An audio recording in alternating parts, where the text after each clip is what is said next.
We hear criticisms that the Western media is too negative about this continent. In fact, it happened when we were here in Sierra Leone 18 months ago. We broadcast a programme about the civil war and about reconciliation, and some of our listeners felt we were helping to entrench a reputation for war, brutality and hunger. Now, with an irony not lost on me, we're also here to gauge reaction to the Charles Taylor verdict and to talk about the Civil War, but we've also taken time to discuss with Sierra Leoneans whether the Western media is getting it right. As I was leaving the beach, one woman shouted at me in Creole, "You're only here to film the African monkeys," she said. I offered to film her comments and include them, but she declined. Welcome to the BBC's World Have Your Say. Another person with criticisms for me was World Have Your Say listener Al Hassan, who kindly asked us round to his flat. Ross, look, I love the BBC, absolutely. But I think your coverage on Africa and the Africans has to improve.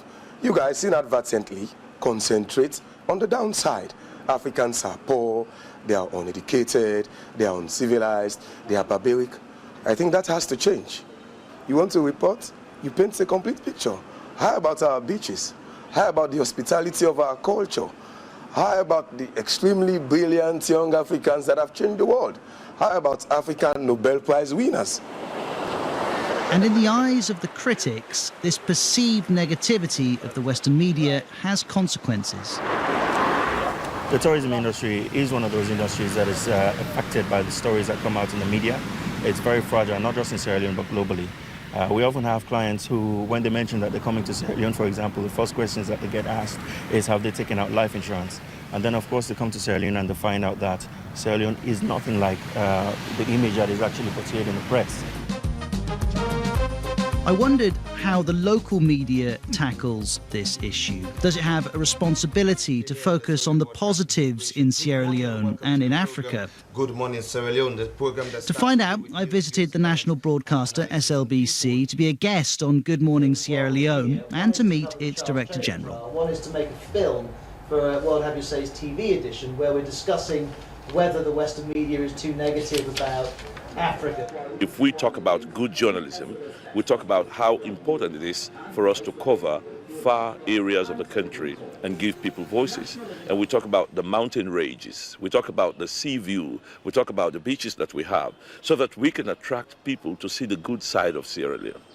And how do you go about telling the country about the serious problems there are? We want to be very careful how we tell our own stories. When Africans hear bad stories from their African reporters, they feel that it's coming from a genuine background. And so we sort of appreciate the fact that, yes, we have searched ourselves, we are a mirror to ourselves, and we're able to say, yes, this is our problems, and this is how we can solve the situation. And again, remember, the Western media will tell you, well, it's not my problem, it's not my responsibility to provide solutions to you. The African audience have a feeling that, well, yes, it is easier, it is acceptable to listen to an African media telling my problems. When it comes to the Western media, we think there's some hypocrisy in the process of telling my story. It might be easier for some Africans to hear bad news from the African media, but clearly the Western media is not going to stop reporting on countries like Sierra Leone, so it's about finding the right balance. Now, this country is indisputably incredibly beautiful. Its economy is surging too, and when you arrive at the airport there are big signs welcoming you to the land of smiles, and if you did come here expecting despair and misery on every corner, then you wouldn't find it. But nonetheless, you don't have to spend any amount of time here in Freetown to see enormous amounts of evidence of abject poverty. And for foreign journalists like me and the rest of the World Have Your Say team, it's about trying to get that balance right. But you should put that in your story. Another World Have Your Say listener who got in touch was Theo Nickel. He'd called to ask us to attend a journalism seminar that he was organising. Of course, we agreed, and we invited one of the BBC's most senior African journalists, Josephine Hazley, to meet him. The Western media is not treating Africa fairly. I think most of the time the issues are handled negatively. All the time you talk about wars, talk about famine, you talk about sufferings of our people, and we have so many positive things to report, Josephine. Tell me, don't you have wars in Africa? We do have wars. Don't you have famine in Africa? Sometimes we do. Don't you have corruption in Africa? We do have. Should we ignore them? Well, we should not concentrate on them because we should be more positive. We have our music, we have our dance, we have our fashion, we have our beautiful women and beautiful roads and cities. So why don't you look at that? I grant you that we should make more efforts to reflect the whole of Africa better. But the fact remains that we need to tell people about the evils, the injustices that are committed, so that if nothing else, they're not repeated. And therefore, we need to spread the word. If we don't tell people about the famine, how would we get help to come and help those who need food at that particular time? Do you think the BBC spends too much time covering the 10-year-old war in Sierra Leone? Well, I'm not too sure the BBC spent too much time covering the war. I think basically what the BBC was looking for the negative sides of the war, was looking for the... The war was not pretty. It was brutal. There were mutilations. There were sexual violence. All well reported. 50,000 people killed. Yes, we agree. But then we've moved on from that, haven't we? We've moved on from the war. Now we are doing development, infrastructural development. Let's spend more time on that than talking about the war itself. If you do not take stock of the past, you will not be able to deal with the present. And as for the future, you might as well forget it, because the past governs your present and projects to your future. I agree with you. Well. But at the same time, I still think we should spend more time looking at the positive things our country is doing. That may be Theo's aspiration, but the Charles Taylor verdict has again made the Civil War and its causes the story that the Western media wants to tell. And again, Sierra Leoneans have divided over whether this is fair or helpful. One of the people who still lives with the terrible consequences of the war is Jusu Jaka, and he took me to the place where he was attacked. It was on January 6, 1999, when the rebels invaded the city. January 20, the rebels went to my house and brought me at this mango tree.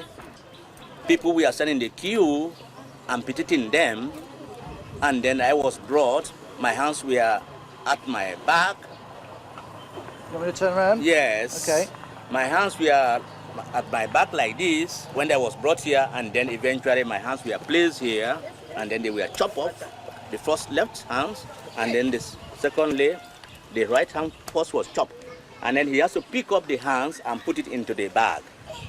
And he said they're going to show their commander because they would give him more promotion. So what do you say to people who argue it's time to stop talking about the war? I think we must continue to talk about it for people to be aware of what is happening or what has happened. We have learned a lesson that we will never forget, and we will never go back to where we are coming from. I think we need to desist from what has happened in our country to say no more. No more, this would happen here. There isn't anyone here who thinks that Jusu's experience isn't important.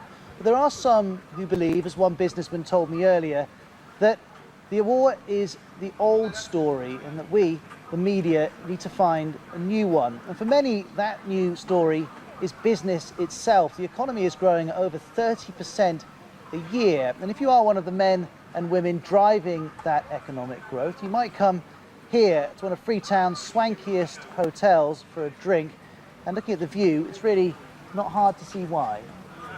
Nobody needs to tell me how brutal it was, because I saw it up front, close, where people were shot right before me, family members, distant family members, and I saw my father's house being burnt down. Our house was almost burnt down, but the resilience that we have discovered that we have in Sierra Leone is the ability that we've been able to build back a situation where we've had 2 successful elections. Government's been changed in transition, and we must begin to tell the story. We have to start here in Sierra Leone telling them so that we don't tell these depressing stories. It doesn't help anyone.